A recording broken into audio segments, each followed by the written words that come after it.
Good evening, good morning, नमस्ते, सत श्री अकाल, आदाब, जय हिंद, जय भारत। तो चलिए इसी के साथ शुरू करते हैं अपना एक नया वीडियो, जिसमें होगा कि कितने तरीके से हम MVC के अंदर एक वेब एप्लीकेशन बना सकते हैं। इसके 3 से 4 तरीके या उससे भी ज़्यादा तरीके हो सकते हैं, लेकिन मेरे को सिर्फ 3 से 4 तरीके पता हैं, तो मैं अभी उन ही सभी का जिक्र करूँगा। तो चलिए एक प्रोजेक्ट की हेल्प से मैं आपको वो बताता हूँ कि वो क्या क्या तरीके हैं और किस किस तरीके से हम अपनी एक वेब एप्लीकेशन को तैयार कर सकते हैं। तो पूरी जानकारी के लिए कृपया वीडियो को लास्ट तक देखें, ये मेरी आपसे रिक्वेस्ट है। तो अभी मैं आपको एक एग्जांपल दिखाऊंगा जिस एप्लीकेशन पे मैंने पहले काम किया है, उसके अंदर की स्ट्रेटजीज की कैसे कैसे और स्ट्रेटजीज होती हैं, मैं सभी आपको अलग अलग प्रोजेक्ट्स के माध्यम से बताऊंगा। तो ये है अभी पहले मेरा एक प्रोजेक्ट जो करंट का प्रोजेक्ट है, ये फैंसी फ्री शॉप है। इसके अंदर मैंने कुछ जो काम किया वो मैं आपको समझाता हूँ कि क्या कौन सी क्या स्ट्रेटजी है जिससे आपको बेहतरीन समझ में आएगा।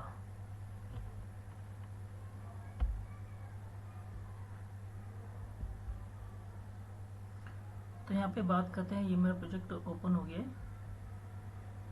एंड सामने आप देख रहे हैं एक काफ़ी सारी लिस्ट खुल के आई है। पहले मैं इनको क्लोज कर देता हूँ।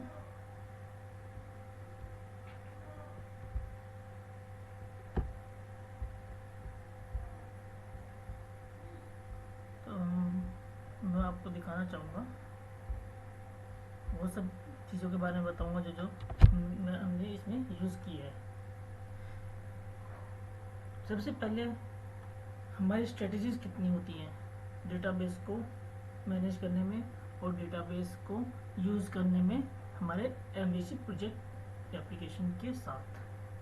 देखिए, पहली स्ट्रेटजी जो आज के टाइम में बहुत पुरानी हो चुकी है और वो अच्छी भी है क्योंकि उसका लोडिंग टाइम कम है, वो है हमारी ADO.NET स्ट्रेटजी, जो कि हम स्टोर प्रोसीजर के थ्रू हम यूज़ करते थे पहले वर्जन्स में। दूसरी strategy entity framework. Entity framework में 2 अप्रोचेज होती हैं, कोड फर्स्ट अप्रोच और डेटा फर्स्ट अप्रोच।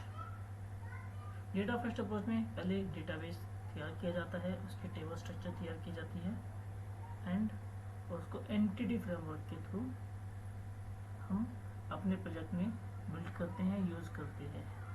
अब एंटिटी फ्रेमवर्क को भी यूज़ करने के 2 तरीके हैं डेटा फर्स्ट अप्रोच को। डेटा फर्स्ट अप्रोच के 2 तरीके ऐसे हैं कि हमारे पास एक एंटिटी डायग्राम मॉडल होता है, हम उसको यूज़ कर लेते हैं। दूसरा तरीका होता है सेम वही स्ट्रेटेजी होती है, लेकिन हम उसके अंदर एंटिटी डेटा मॉडल नहीं यूज़ करते, डायरेक्ट हम अपने मॉडल क्लासेस बनाते हैं एंड उनको यूज़ करते हैं। तो चलिए इसके साथ मैं आपको कुछ एक एंटिटी डायग्राम मॉडल के साथ मैं आपको एक प्रोजेक्ट बताता हूँ कि किस तरीके से उसके अंदर काम करते हैं, किस तरीके से हम उसको यूज़ में लाते हैं। मैं आपको ये स्टार्टिंग से बताने जा रहा हूँ एक नया प्रोजेक्ट लेकर के। तो इससे आपको और भी अच्छे तरीके से समझ में आएगा। मैं ये .NET फ्रेमवर्क के अंदर कर रहा हूँ। वेब एप्लीकेशन सिस्टम हम इसको मिलते हैं वेब एप्लीकेशन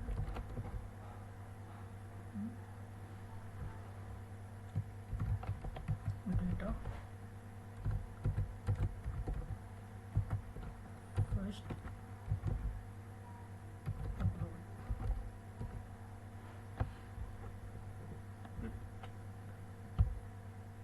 क्रिएट किया यहाँ से हमने एम टी लेंगे, यहाँ से हम एम बी सी लेंगे। अब हम इसे यहाँ पे क्लिक करेंगे,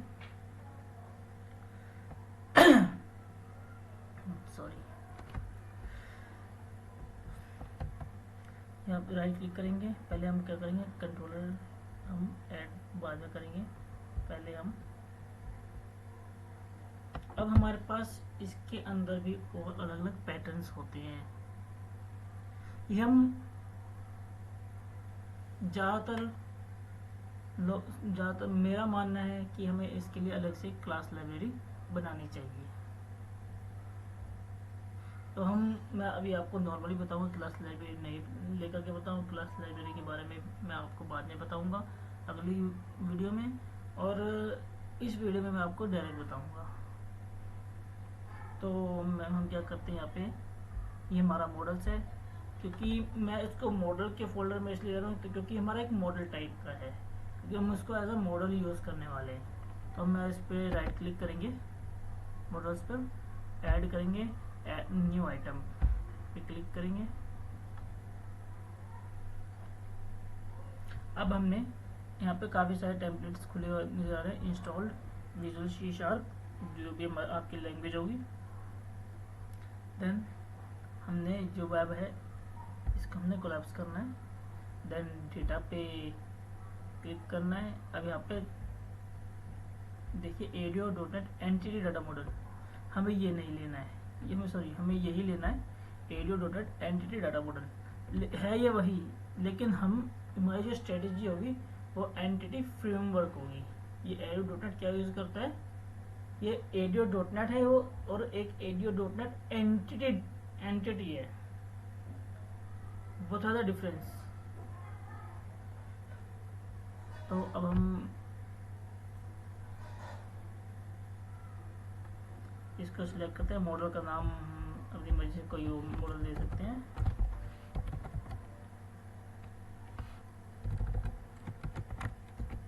एग्जाम्पल मॉडल, ओके। अब ये एक हमारे पास एक डायलॉग बॉक्स ओपन है। वो क्या है, इसके अंदर हमारे पास 4 चीज़ें हैं। एक EF डिजाइनर फ्रॉम डेटाबेस, दूसरा है एम्प्टी EF डिजाइनर मॉडल, तीसरा है empty code first model, fourth है हमारे पास कोड फर्स्ट फ्रॉम डेटाबेस। तो अभी हम क्या करना है, हमें EF डिजाइनर फ्रॉम डेटाबेस, हमें इसका मतलब है हमें एंटिटी फ्रेमवर्क डिजाइन करना है। EF का मतलब एंटिटी फ्रेमवर्क, हमें इसका मॉडल डिजाइन करना है कहाँ से, डेटाबेस में से।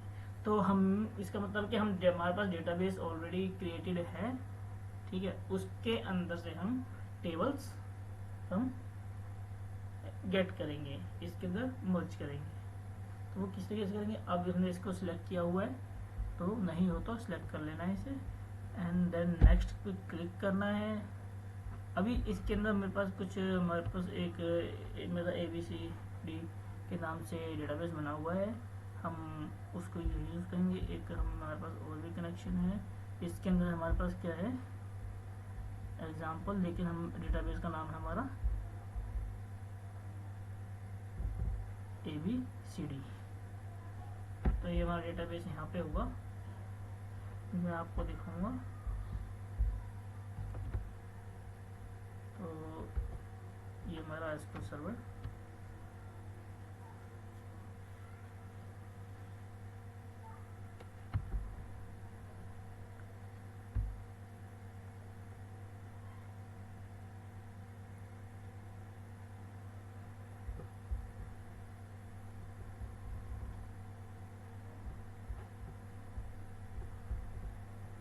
डेटाबेस है। अब हम लेंगे कोई भी एक डेटाबेस ले लेंगे, हम देखते हैं हमारे पास कनेक्शन बना हुआ है, तो हम इसके अंदर जो टेबल्स है हम उसी को यूज़ करेंगे। इसके अंदर फील्ड्स है, फील्ड ये एक्चुअली एक CMS का एग्जांपल है। चलो हम इसी को ले लेते हैं। अब हम क्या करते हैं, इसको हम नेक्स्ट कर देते हैं। ABCD एंटिटीज के नाम से हमारा कनेक्शन बनेगा, कनेक्शन स्ट्रिंग से होगी। तो अब हम अपना फ्रेमवर्क वर्जन चूज कर लेंगे, इधर से 5.6 करेंगे क्योंकि लेटेस्ट है। अब इसके अंदर आ रहे प्लूरलाइज और सिंगुलर जनरेटेड ऑब्जेक्ट नेम्स, हम सभी बोलेंगे प्लूरलाइज लेंगे। तो प्लूरल कहने का मतलब है अलग अलग जो रेफरेंसेस टेबल कनेक्टेड थी आपस में, कहने का मतलब जिसमें फॉरेन कीज लगी हुई है उन टेबल को अगर हम इसके अंदर इंक्लूड करते हैं तो क्या करेगा, उसके अंदर एक लिस्ट तैयार करेगा। अब प्लूरलाइज का मैं इसके अंदर जब तक प्लूरलाइज नहीं लूँगा तब तक आपको मैं बता नहीं पाऊँगा, क्योंकि प्रैक्टिकल से ज़्यादा समझ में आता है। अभी हम सारे की सारी सिलेक्ट कर सकते हैं क्योंकि मुझे याद नहीं है कौन सी किससे कोरिलेटेड है। तो अब हम इसको फिनिश करते हैं।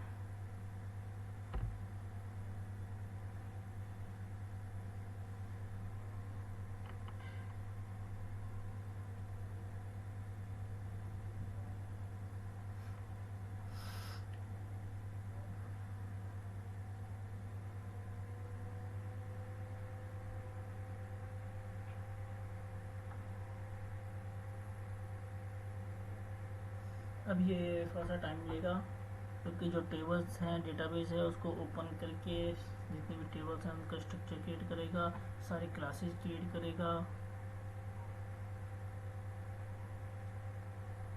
ये देखिए इसके अंदर पूरा एक एंटिटी या डायग्राम की तरह हमारे पास ये मॉडल तैयार हो गया।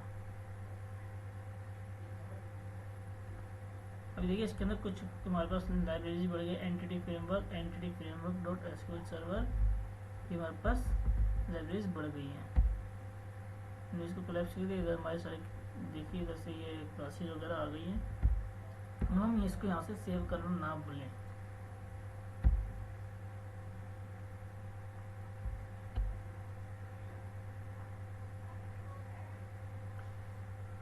इसके अंदर इस स्ट्रेटजी के कुछ साइड इफेक्ट्स हैं, कुछ अच्छाइयाँ भी हैं। अच्छाइयाँ मैं बताता हूँ तो बेनिफिट्स इसके ये रहेंगे कि ईज ऑफ यूज़ है, क्रिएशन टाइम कम है क्योंकि जितनी क्लासेज अभी हमने इसके अंदर जनरेट करी हैं इतनी क्लासेज को हम अपने टेबल्स से कंपेयर करके सारे फील्ड्स को कंपेयर करके लिख पाना इतने टाइम में it's not a easy task. तो इस स्ट्रेटजी को यूज़ करके हम अपनी क्लासेस जनरेट कर सकते हैं। अब मैं आपको बताऊंगा प्लूरलाइज अप्रोच क्या थी। तो अब यहाँ पे मैं कोई भी एक क्लास ऐसे सिलेक्ट कर लेते हैं। एग्जाम्पल मॉडल तो हमारा उसका है, ये हमारी क्लासेस है। हाँ, इसके अंदर प्लूरलाइज है। अब ये देख सकते हैं आप इसके अंदर एक वर्चुअल फील्ड फॉर्मेट बन के आया है। वर्चुअल कहने का मतलब जब हम इस टेबल का डेटा, फील्ड टेबल का डेटा हम गेट करेंगे डेटाबेस से, तो ऑटोमेटिकली ये फील्ड फॉर्मेट जो उससे रेफरेंस्ड है, मतलब जो इसके अंदर फील्ड फॉर्मेट आईडी होगी, कहने का मतलब जो फील्ड टाइप आईडी है ये इसका रेफरेंस है फील्ड फॉर्मेट का। तो अब ये इसकी वजह से इससे कोरिलेटेड है। देन अब ये अगर ये इससे कोरिलेटेड है तो जो इसकी वैल्यूज है उस आईडी की, जो इसमें इस टेबल की मैं वैल्यू दूंगी वो अपने आप ले करके आ गया साथ में। इसलिए कहते हैं कई बार कि एंटिटी फ्रेमवर्क की अप्रोच स्लो होती है। अब एंटिटी फ्रेमवर्क स्लो नहीं है, मैं नहीं मानता कि एंटिटी फ्रेमवर्क स्लो है। स्लो उनके लिए है जिनको सिर्फ डेटा गेट करना है, सिर्फ पर्टिकुलर एक टेबल के लिए, सिर्फ पर्टिकुलर एक टेबल का डेटा गेट करना है। लेकिन मेरे लिए ये स्लो नहीं है, इसलिए क्योंकि इससे हम जब हम एडमिन पैनल बनाते हैं या कोई भी चीज़ बनाते हैं, इससे एक बार में सारा डेटा उठ के आता है। ना हमें कोई कॉम्प्लिकेटेड क्वेरी लिखने की ज़रूरत पड़ती है और ना ही कोई हमें एक्स्ट्रा फंक्शन लिखने की ज़रूरत पड़ती है। यह फ़र्क है कि क्यों हम एंटिटी फ्रेमवर्क को हम स्लो मानते हैं, इसलिए हमें लगता है कि वो स्लो है, लेकिन नहीं, ऐसा नहीं है। अगर आपके पास एक टेबल के रिकॉर्ड्स 1000 हैं, तो अब उसमें फॉर एग्जांपल एक ही टेबल है, ठीक है, 1000 रिकॉर्ड दूसरी टेबल के भी आ रहे हैं इसमें, तो कितना हो गया 1000 इंटू 1000, तो ये आपको स्लो लगेगा। ये कारण है जिससे कि edu.net और एंटिटी फ्रेमवर्क में ये डिफरेंस है।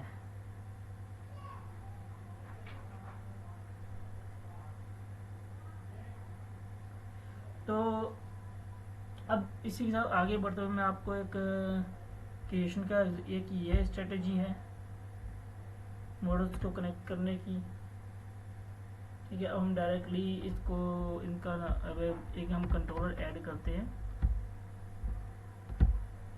क्रिएट कंट्रोलर किया हमने, एक हम कंप्लीट ले लेते हैं, एम्प्टी लेंगे, सॉरी, हमने किया यहाँ पे ऐड, डिफॉल्ट कंट्रोलर के नाम से हमारा ऐड होगा।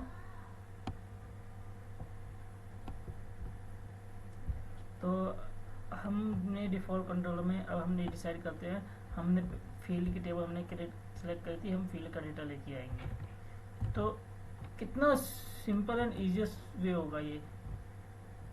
अब देखो मैं इस पर राइट क्लिक करूँगा, व्यू को ऐड करूँगा, ठीक है। अब मैं यहाँ से टेम्पलेट टाइप सेलेक्ट करूँगा, हमारा लिस्ट होगी इंडेक्स पे, तो सारी की सारी लिस्टें आएंगी, ठीक है। देन अब हम यहाँ से इधर मॉडल सेलेक्ट करेंगे। मॉडल सेलेक्ट करने के लिए हम यहाँ पे हमारा फील्ड, हमारी ये टेबल है,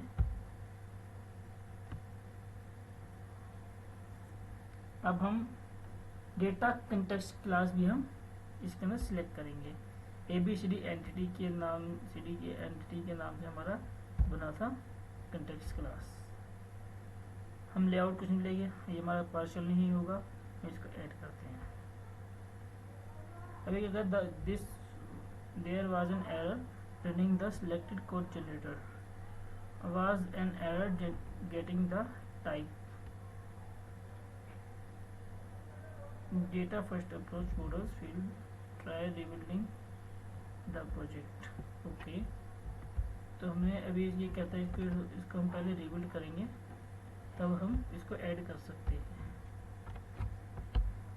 क्योंकि जो हमारे एंटिटी फ्रेम की जो मॉडल क्लास हमने बनाई थी वो अब तक बिल्ड नहीं हुई है, इसलिए दिक्कत आई है। तो इसलिए ये आपको भी बिल्ड करना ही पड़ेगा। ये मेरा तरीका था बताने का कि इसको कैसे किया जाएगा। क्या पहले क्या दिक्कत आएगी, हमने फील्ड को सिलेक्ट किया, डेटा क्लास हमने ये ली, अब ये ऐड हो गई, got it.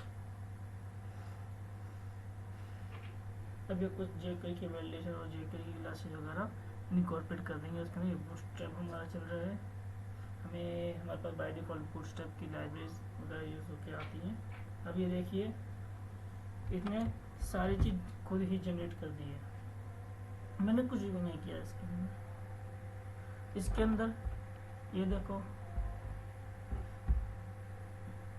Edit, update, delete, details, सब कुछ बन के आ गया। HTML तक हमें नहीं लिखना पड़ा। इससे ईजियर वे क्या हो सकता है, कितना टाइम कंज्यूम है। अभी इसको लिखने के लिए मेरे को बहुत सारा कोड लिखना पड़ता, तो आप भी ऐसा कर सकते हैं कि कई बार क्या होता है कि हमें कोड लिखने के लिए काफ़ी सारी चीज़ें झंझटें पालनी पड़ती है, नया कोड आता है बार बार। हम क्या करेंगे कि इस तरह से हमने जनरेट कर लिया और इन चीज़ों को हमने उसके अकॉर्डिंग कन्वर्ट कर दिया,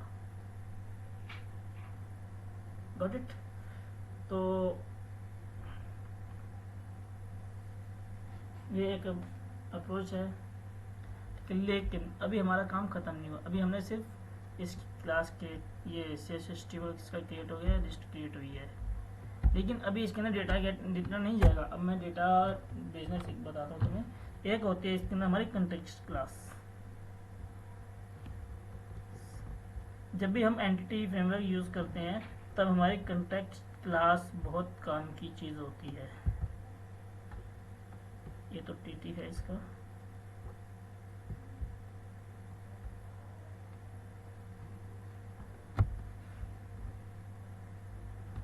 ये देखिए इसके अंदर सारी क्लास जनरेट होगी नेम स्पेस के अंदर। इसके अंदर बाहर क्लास यूज नहीं होगी।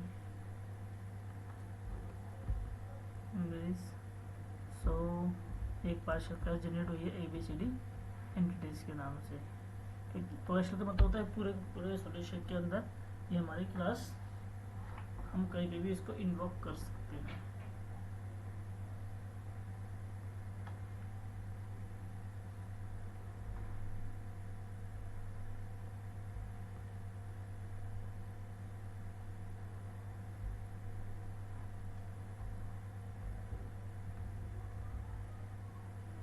अब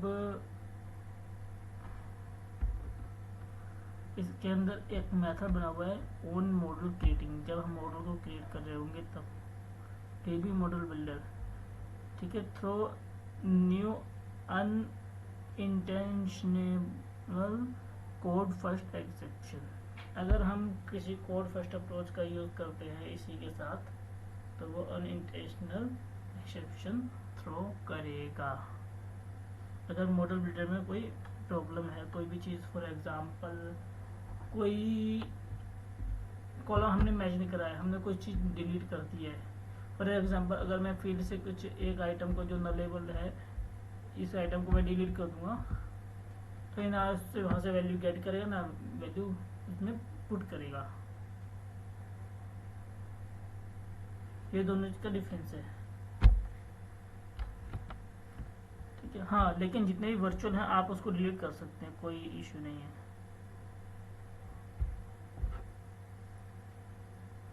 तो अब हम ये क्या करना है कि डेटा की वैल्यू उठानी है वहाँ से।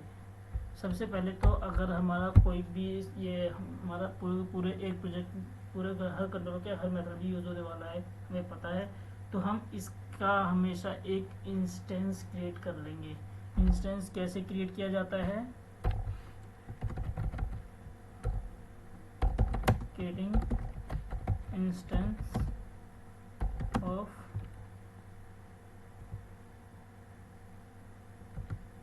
Entity context class।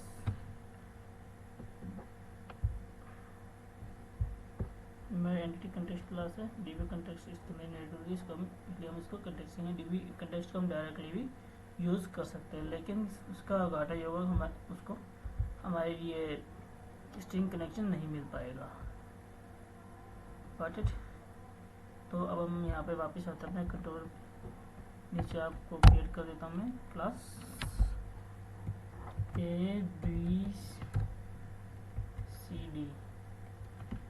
इसके लिए अब हमें क्या करना होगा, इसका नेम स्पेस लगेगा मॉडल का।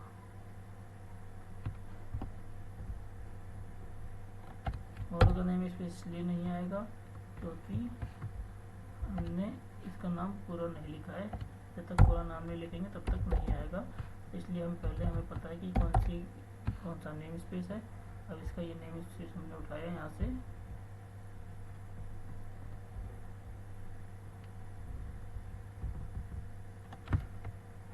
कॉपी किया, पेस्ट कर दिया। अब हम यहाँ पे क्लिक करके कंट्रोल स्पेस बार टाइप करेंगे, हमारा कनेक्शन का नाम आ गया क्लास का ABCD DB एंड ABCD भी it is equals to new ABCD entities। अब इसके बाद हम सिंपली क्या करेंगे कि हमारा एक्सेप्शन हेडिंग लगा देंगे, जिससे कोई अगर कोई एक्सेप्शन आता है तो उसको ये कैच करके क्या करेगा।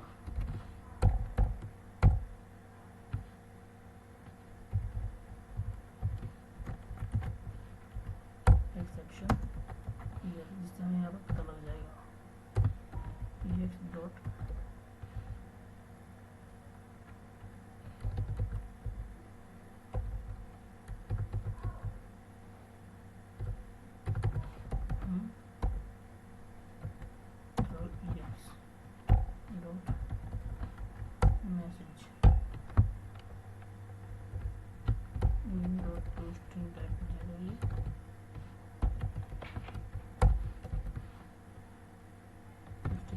ये सॉरी। तो अब हम यहाँ पे क्या करते हैं, एक हमने रिटर्न वो कर दिया, ये थ्रो हो गया, इसको हम रिटर्न कर देंगे, रिटर्न को हम अंदर ड्रैग कर देंगे, कंट्रोल के लिए दबाएंगे, ये हमारा फॉर्मेट हो गया। अब हम यहाँ पे क्या करते हैं, हाँ अब एक बताने की चीज़ है, वो ये है कि इसके अंदर हम हमारा ये फील्ड टाइप का है, तो इसके लिए हम फील्ड को लिस्ट देंगे, अवेलेबल हमारा लिस्ट को प्रेफर करता है, तो हम यहाँ पे लिस्ट FIELD फील्ड नाम देंगे, FILDS फील्ड्स, क्योंकि ये बहुत सारी फील्ड्स होंगी। अब हम क्या करते हैं, ABCD entities dot fields dot to list,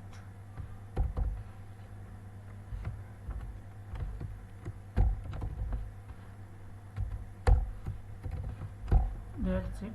अब इसको हमने यहाँ पे FEILDS फील्ड्स हमने डाल दिया, जिससे हमारा डेटा उसके अंदर चला जाएगा। तो ये है पहली स्ट्रेटेजी एंटिटी फ्रेमवर्क कंट्रोल से। अब मैं आपको इसका एग्जांपल दिखा देता हूँ, इसको मैं रन करता हूँ, ये करता हूँ।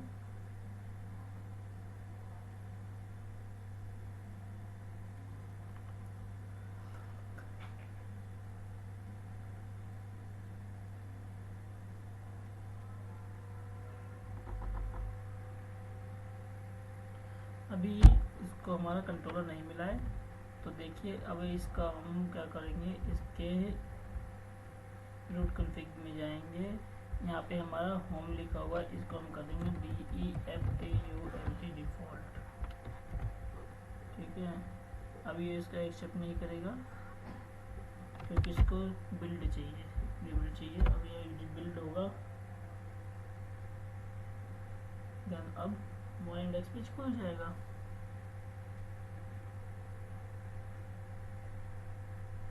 उसी पे जाएगा, ये एक एंट्री आ गई, ये देखिए इसके अंदर ट्रू फॉल्स आ गया हमारा, ये इसी तरीके से आएगा जो हमने बनाया था। इसी तरीके से ट्रू फॉल्स पेज था, इस this file field read only, क्या ये फील्ड रीड ओनली है, क्या ये फील्ड डिलीटेड है, सब कुछ ये इधर डिस्प्ले होगी, एडिटेड होगा, टेक्स्ट भी क्या है, ये CMS का जैसे मैंने बताया एग्जांपल था कि का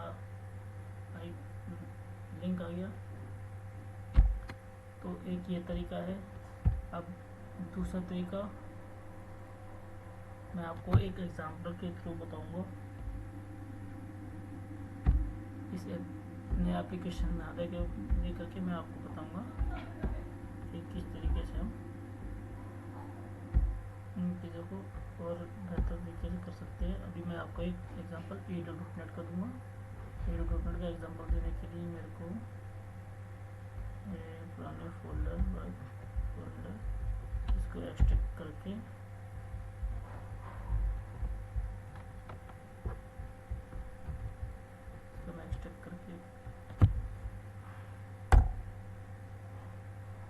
कर लेता हूँ मैं। तो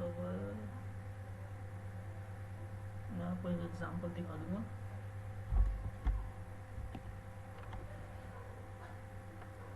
इस एग्जांपल से आपको काफ़ी नई चीज़ें पता लगेंगी क्या और क्या क्या चीज़ें होती हैं।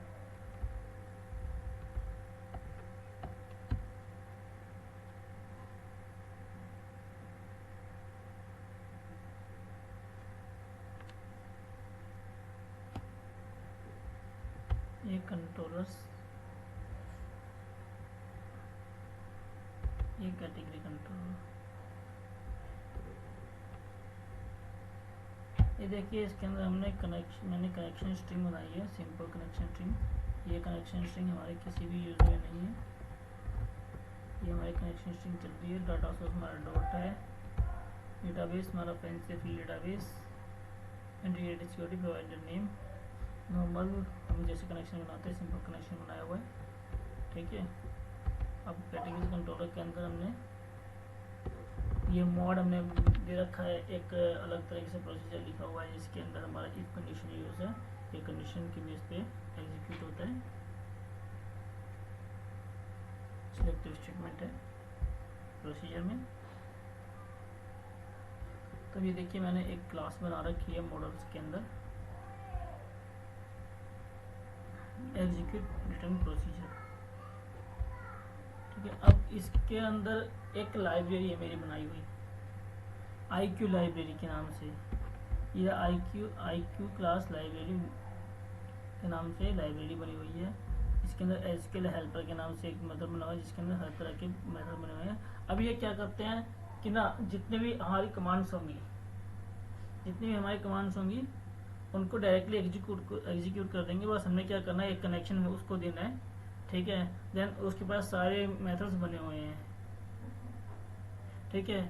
हमारे 3 मेथड होते हैं ARIO.NET के अंदर अपने प्रोसीजर को एग्जीक्यूट करने के लिए। प्रोसीजर पैरामीटर के साथ एग्जीक्यूट होते हैं, बिना पैरामीटर के साथ एग्जीक्यूट होते हैं। इसके अंदर 2 तरह की कमांड एग्जीक्यूट होती है, 2 तरह के रिटर्न आते हैं। एक तो नंबर में आता है, जो हमारा एग्जीक्यूट नॉन क्वेरी चलती है। एक हमारा एडेप्टर के साथ आता है या सिलेक्टिव स्टेटमेंट के साथ आता है, जिसमें जो हमारा एक डेटा टेबल, एक टेबल हमें रिटर्न करता है रिकॉर्ड्स की। तो सबके लिए अलग अलग है data table and data set, multiple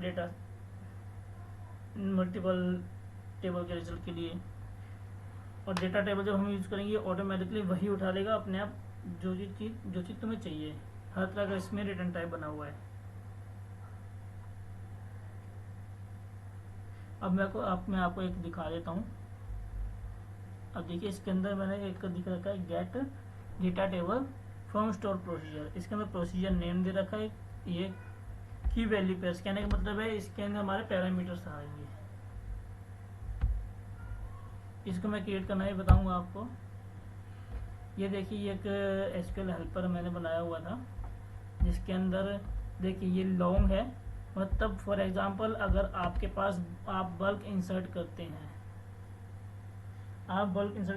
उस टाइम पे आपको फॉर एग्जांपल आपको 2000 से ज़्यादा रिकॉर्ड से आपको एक साथ इंसर्ट करने हैं, कोई CSV इंपोर्ट करनी है, तो अगर उसका डेटा आपका इंसर्ट जाता है तो ये क्या करेगा, इसी तरीके से डायरेक्टली उसको इंसर्ट कर देगा और लॉन्ग में रिटर्न देगा जितने भी रिकॉर्ड इंसर्ट हुए होंगे।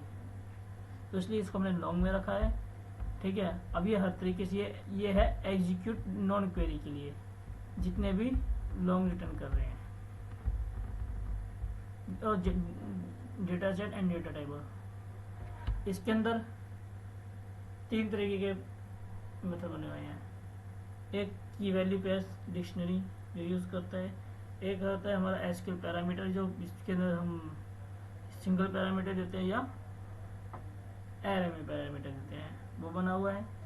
और हमारा लिस्ट टाइप का एसक्यूएल पैरामीटर का बना हुआ है, एसक्यूएल पैरामीटर की लिस्ट भेज देते हैं हम। और दूसरा हमारा सिम नॉर्मल बना हुआ है, हर किसी चीज़ के लिए ऐसे ही बना हुआ है। तो बनाया गया है ये एक लाइब्रेरी, इस तरीके से बड़ी बड़ी कंपनी में काम होता है।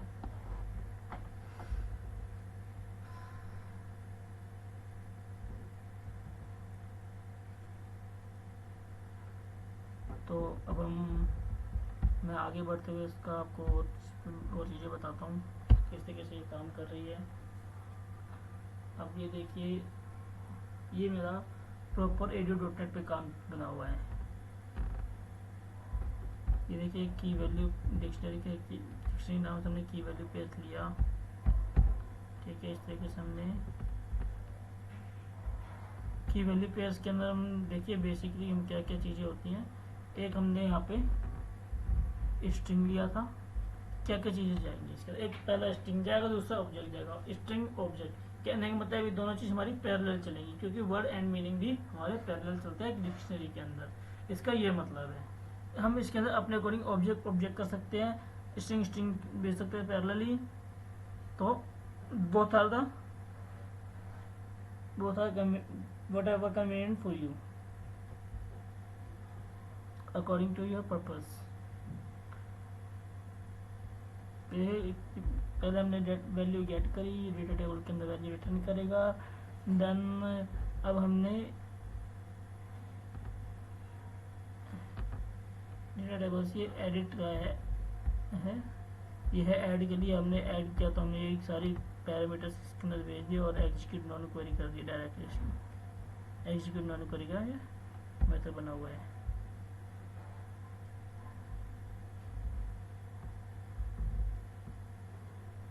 तो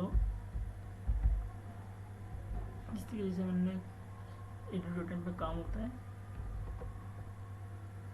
ये थी दूसरी स्ट्रेटेजी।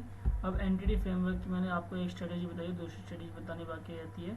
अभी मेरे को उसके लिए मैं वीडियो बहुत बड़ी हो जाएगी, उसको मैं नेक्स्ट वीडियो के अंदर बताऊंगा।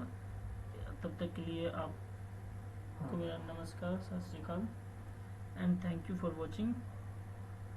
अगर किसी को कोई डाउट हो या कुछ पूछना हो तो मुझसे पूछ सकता है। डिस्क्रिप्शन में मेरा कॉन्टैक्ट नंबर दिया हुआ है। आप मेरी वेबसाइट पर लॉगिन कर विजिट करके मेरे कॉन्टैक्ट डिटेल्स ले सकते हैं, मेरे बारे में जान सकते हैं। तो इसी के साथ मैं अपनी वीडियो को विराम देता हूँ। और हाँ, अगर वीडियो पसंद आई तो please like share and subscribe, और जो नए हैं और नई वीडियोस के लिए सब्सक्राइब करना ना भूलें। धन्यवाद।